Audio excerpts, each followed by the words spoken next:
We're talking to Congressman Tony Cardenas from Los Angeles. The president talked about immigration, and it's part of the new term of this president. Immigration will be his top priority, getting those 11 million people out of the shadows.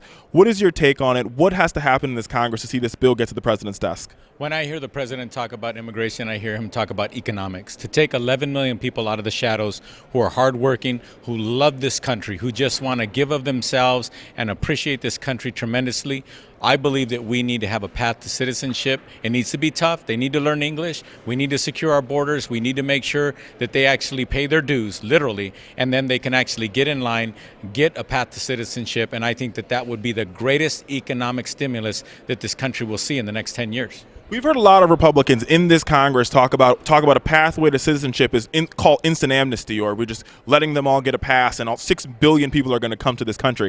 Is that true? Well, I think more and more Republicans are admitting openly and publicly that there's no way that we're going to take 11 million people and send them back to where they came from. That's just not going to happen. So the reality is we need to figure out, as compassionate Americans, as a country that actually depends on these people for many industries, whether it's the poultry industry, whether it's the it's the housing industry.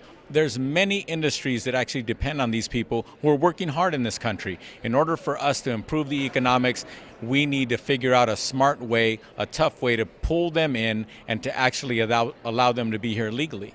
Now, is this change in the Republican Party in immigration, is this political or is this a change of heart?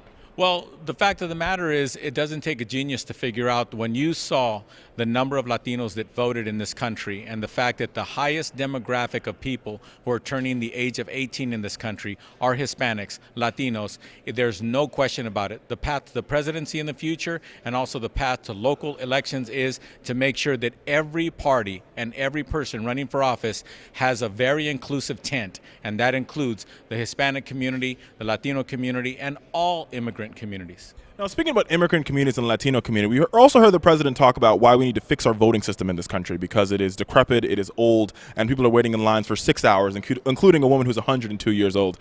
Now, tell me, do you support that type of change, and what would that type of change look like in places like LA? Absolutely. We have a balance of power in this country, and when local states get it wrong, we have the U.S. Supreme Court that hopefully set it right.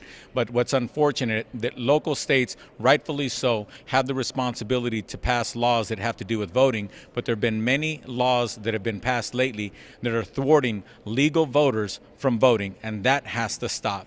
On top of that, it's really important for us to understand it's a stain on this country when we are in our own country are denying people the right to vote who have the right to vote when we have actually been the country that goes around the world to actually monitor that kind of thing. So I think the president was correct in pointing that out tonight and reminding every single one of us that that's something we should stand for, and that when somebody has to wait as many as 6 hours to vote and she's 102 years old, thank God that that woman had the strength and the will to say, no one is going to keep me from voting. And I don't think it should be anybody from 18 to 102. If you have the right to vote, we should make sure that our laws allow you to do so. I couldn't have said it better myself, Congressman. Thank you so much for joining us today. Thank you. Appreciate it very much.